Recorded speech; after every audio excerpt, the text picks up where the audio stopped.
तो स्वागत करते हैं आपका हमारे चैनल पे, जिसका नाम है मेशा सर क्लासेस। और यहाँ हम पढ़ने वाले हैं आज रेस्पिरेटरी सिस्टम के बारे में कि कैसे जो हम लोग सांस ले रहे हैं ये किस तरह से हमारी बॉडी में जा रहा है और किस तरह से ये CO2 बन के दोबारा हमारी बॉडी से बाहर निकल के आ रहा है, जिसको हम लोग बोलते हैं हम लोग क्या चीज, श्वसन तंत्र। तो सबसे पहले जानते हैं इसका परिभाषा कि आपसे अगर कोई पूछे कि श्वसन तंत्र क्या होता है तो आप क्या बोलेंगे।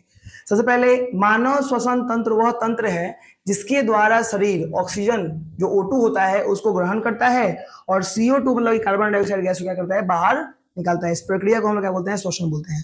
मतलब कि ऑक्सीजन को शरीर के अंदर ले जाना और कार्बन डाइऑक्साइड को CO2 क्या करना, शरीर से बाहर निकाल देना, इस प्रक्रिया को हम लोग क्या बोलते हैं, श्वसन बोलते हैं। अब इस श्वसन को संपन्न कराने के लिए हमारे कुछ कुछ क्या है, प्रमुख अंग है, क्योंकि सारे अंग तो इसमें इन्वॉल्व होंगे नहीं। तो जो जो अंग इसमें आते हैं कौन कौन से हैं, वो नासिका है, ग्रसनी है, कंठ है, श्वास नली है, ब्रोंकाई है, ब्रोंकियोल्स है, वायु कोश और फेफड़े। ये हमारे 7 और 8 मेन जो अंग हैं वो आते हैं। इसको हम क्या बोलते हैं, nose, pharynx, larynx, trachea, bronchi, bronchioles, alveoli and lungs. और इसे हम एक एक करके जानने वाले हैं कि ये सारे पार्ट्स क्या क्या होते हैं।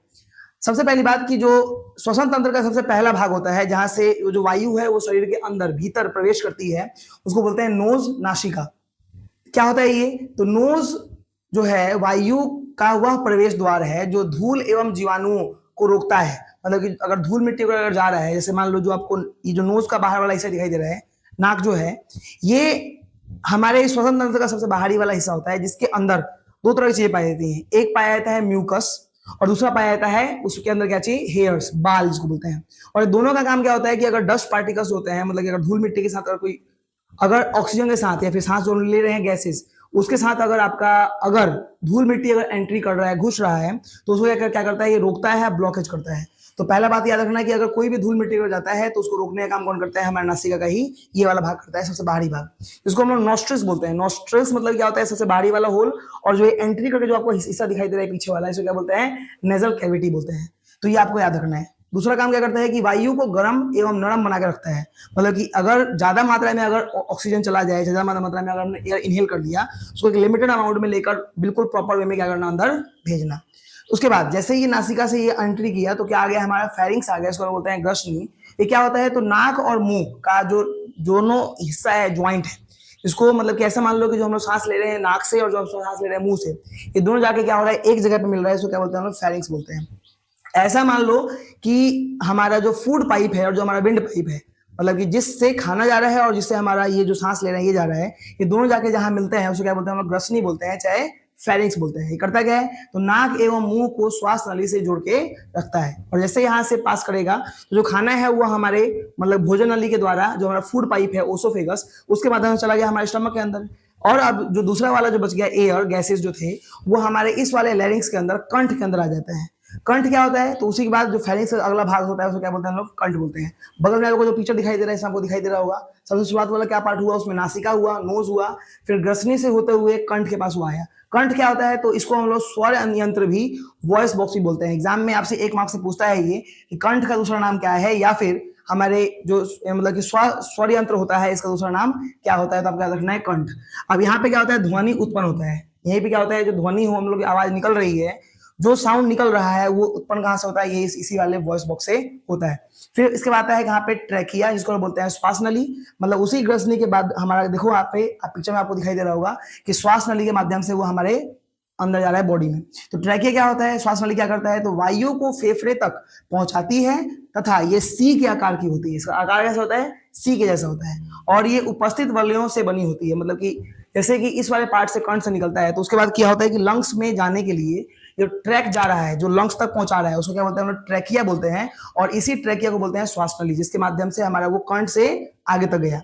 उसके बाद अब याद रखना कि जो यहाँ से हमारा ये जो ट्रैकिया है, श्वास नली है, ये 2 भागों में बटा होता है, क्योंकि हमारे जो लंग्स हैं ये हमारे दोनों हिस्सों में पाया जाता है। इस हिस्से में भी है, मतलब कि राइट साइड भी है और लेफ्ट साइड भी है। तो ट्रैकिया ने यहाँ तक पहुंचाया और उसके बाद क्या हुआ कि इसको फिर 2 भागों में बांट दिया, जिसको हम क्या बोलते हैं, ब्रोंकियल बोलते हैं।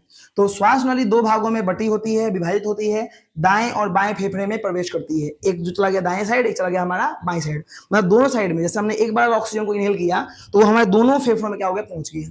तो ये कौन कराया, हमारा ब्रोंकाई ने। उसके बाद आता है ब्रोंकियोल्स। तो ये ब्रोंकियोल्स क्या होते हैं, तो ब्रोंकाई का छोटी शाखा है। जैसे देखो आप इस पिक्चर में देख पा रहे हो कि जैसे ब्रोंकाई था और ब्रोंकाई से बटने के बाद जो उसका एंट्रिंग पॉइंट है, जहां पे वो एंट्री कर रहा है, उस पर क्या पाया जाता है, हमारा ब्रोंकियोल्स पाया जाता है। और सबसे इंपॉर्टेंट वायु कोश, जिसको हम बोलते हैं एल्वेलाई।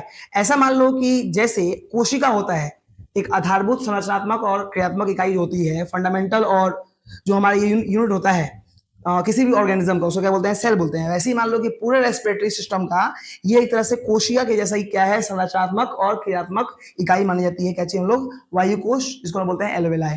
क्या करता है ये, तो फेफड़ों को सूक्ष्म थैलियां मतलब कि बना के रखता है, और यही गैसों का क्या करता है, आदान प्रदान भी करता है। मतलब कि ऐसा मान लो कि जो हमने सांस लिया, इसमें क्या हुआ कि हमने सारे गैसेस को क्या कर लिया, एंट्री कर लिया। ऐसा तो है नहीं कि हमने सिर्फ ऑक्सीजन लिया, जो भी गैसेस थी, जैसे कि तुम्हारा नाइट्रोजन हो गया, तुम्हारा CO2 गैस हो गया, ऑक्सीजन हो गया, जितने भी गैसेस हमारे एनवायरनमेंट में हैं, सबको हमने क्या कर लिया, एंट्री कर लिया। और जैसे ये एंट्री कर लेगा, तो जैसे ये वायु कोश के पास पहुंचेगा, तो यहाँ से छांट कर जो हमारा सिर्फ ऑक्सीजन है उसको लेकर ब्लड में भेज देता है और बनाता है ऑक्सी हीमोग्लोबिन।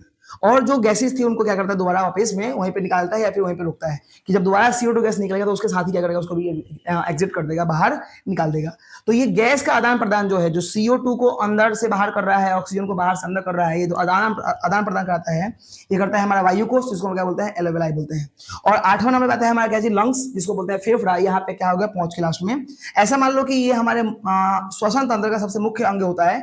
और ये देखा जाए तो दायां फेफड़ा जो है, दाएं साइड में, दाहिना और बायां जो दो फेफड़ा है, तो दायां जो फेफड़ा है वो 3 खंडों में बटा होता है, जबकि जो हमारा बायां वाला जो है वो 2 खंडों में बटा होता है। तो ये हमारे हो गए मुख्य कार्य कि हमारे कैसे कैसे कहां से गया।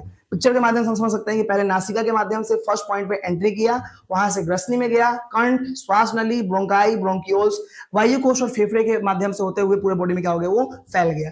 तो आशा तो ये हमारे टोटल 8 भाग होते हैं, जिसमें हमारे टोटल ये प्रमुख अंग कहलाते हैं, और इसके माध्यम से पूरा जो है श्वसन हमारे बॉडी में होता है। अब इसके बारे में कुछ जुड़े हुए कुछ इंपॉर्टेंट और चीजों को जान लेते हैं, चलते हैं आगे। तो टॉपिक हमारा ये है कि श्वसन की क्रिया जो है, ये जो प्रक्रिया है, किस प्रकार से होती है। तो सबसे पहली बात कि जो हम लोग श्वास ले रहे हैं, इसको बोलते हैं इनहेलेशन या फिर श्वास लेना, और एक होता है श्वास छोड़ना, इसको बोलते हैं एक्सहेलेशन। तो ये इनहेलेशन जो होता है, श्वास लेना, इसमें होता क्या है, तो डायफ्राम जो है ये नीचे की ओर हो जाता है। अब देख पा रहे हैं कि देखिए उस पिक्चर में लंग्स के जो नीचे वाला भाग दिखाई दे रहा है, ये वाला, इसको बोलते हैं क्या चाहिए हम लोग, डायफ्राम। तो जैसे हम लोग सांस को अंदर ले रहे हैं, तो डायफ्राम क्या होता है, ये नीचे की ओर होता है। क्या होता है, नीचे की ओर। और जो इसमें जो हम लोग छाती का आकार है, क्या हो जाएगा, बढ़ जाएगा ऑटोमेटिकली। आपको पता है कि अगर सांस अंदर जा रहा है तो सांस उसका क्या है, बढ़ना है, यानी कि जो हमारा फेफड़ा है और जो हमारा डायफ्राम है, क्या होता है, वो फैल जाता है। अब देखो, वायु जो है वो फेफड़ों में प्रवेश करती है इस श्वास लेना वाले इनहेलेशन के प्रोसेस में। और जो ये होता है हमारा श्वास छोड़ना, इसमें क्या होता है कि डायफ्राम जो है ये ऊपर की ओर उठता है। जैसे सांस बाहर निकलेगा तो डायफ्राम क्या होगा, ऊपर की तरफ आ जाएगा, और जो छाती का आकार है वो क्या हो जाएगा, घट जाएगा, और वायु जो है क्या हो जाएगी, बाहर निकल जाएगी। तो ये 2 प्रोसेस होता है, श्वास लेना और एक होता है श्वास छोड़ना। उसके बाद कुछ इंपॉर्टेंट पॉइंट्स हैं इसी रेस्पिरेशन के बारे में। जैसे पहला है कि एक स्वस्थ वयस्क व्यक्ति जो होता है, एक नॉर्मल जो ह्यूमन है, उसका जो श्वसन सामान्य कितना बार होता है, 12 से 20 बार पर मिनट। मतलब कि हम लोग 1 मिनट के अंदर में लगभग 12 से लेके 20 तक सांस लेते हैं। अब ये मैंने बोला नॉर्मल इंसान के लिए। अब क्या होता है कि आप कभी बहुत ज्यादा हार्ड एंड फास्ट कोई काम करके आते हैं, कहीं से भागते हुए अगर आ रहे हैं, तो आपका सांस क्या होता है, बढ़ जाता है। लेकिन नॉर्मल अगर कोई इंसान है, नॉर्मल कोई एक व्यक्ति है, तो उसका जो सामान्य दर है कितना है, 12 से 20 बार होता है। ये सारे क्वेश्चन एग्जाम में 1 मार्क्स में पूछता है, इसलिए आपको बिल्कुल अच्छे से इसको नोट करके लिख लेना है। फेफड़े जो होते हैं लगभग वो 30 से 40 करोड़ वायु कोश, जिसको हम बोलते हैं एल्वेलाई, से बना होता है। अब एल्वेलाई आपको मैंने अभी बताया था कि जो गैसों का आदान प्रदान कर रहा है, जो ऑक्सीजन और जो CO2 दे रहा है, ले रहा है, उसको क्या बोलते हैं हम लोग, वायु कोश बोलते हैं। तो लगभग 30 से 40 करोड़ वायु कोश पाए जाते हैं हमारे फेफड़े के अंदर। इसके बाद श्वसन का नियंत्रण जो होता है, आप पहली बात आपको पता है कि हमारा ब्रेन जो होता है, दिमाग, कोई भी बॉडी का कोई भी काम होता है तो ब्रेन के पास उसके पास सिग्नल लेके जाना होता है। तो जो श्वसन वाला काम है, ये ब्रेन की हमारे इस वाले मेड्यूला ओब्लांगटा द्वारा किया जाता है। इसको समझ में आ रहा है, आपको याद रखना है ये कि जो मस्तिष्क का कौन सा भाग है, तो मेड्यूला ओब्लांगटा, या फिर बहुत इसको सिर्फ मेड्यूला बोलता है। तो मेड्यूला के नाम से फेमस है ये। वो काम करवाता है कौन, श्वसन का, कि प्रॉपर वे में हो रहा है कि नहीं हो रहा है। उसके बाद लास्ट है हमारा कि श्वसन तंत्र की जो संरचनात्मक और क्रियात्मक जो इकाई होती है, उसको हम लोग क्या बोलते हैं, एल्वेलाई बोलते हैं, या फिर क्या बोलते हैं, उसको हम लोग वायु कोश बोलते हैं। ये आपको याद रखना है कि जो हमारा स्ट्रक्चरल और जो फंक्शनल यूनिट होता है, जिसकी वजह से पूरा रेस्पिरेशन सिस्टम वर्क कर रहा है, वो कौन करवा रहा है, तो यही वाला वायु कोश या फिर एल्वेलाई हमारा कराता है। तो आशा करते हैं कि श्वसन तंत्र के बारे में आपको समझ में आया होगा कि हमारा रेस्पिरेटरी सिस्टम बॉडी के अंदर किस प्रकार से होता है। अगर आपको इस तरह से और सिस्टम जैसे कि circulatory system, excretory system, kidney के बारे में, लीवर के बारे में, अलग अलग ऑर्गन्स के बारे में अगर पढ़ना है तो इस वीडियो कमेंट सेक्शन में कमेंट कर दीजिए। पार्ट 2 आपके लिए हम ला देंगे अलग वीडियोस जिसमें हम लोग उसको क्या करेंगे, एक्सप्लेन कर देंगे। आशा करते हैं कि आपको इस वीडियो में कुछ सब सीखने को मिला होगा, कुछ समझ में आया होगा। अगर समझ में आया तो इस वीडियो को लाइक कीजिए, इस चैनल को सब्सक्राइब कीजिए और अपने दोस्तों के पास इस वीडियो को शेयर करना ना भूलें। Thanks for watching.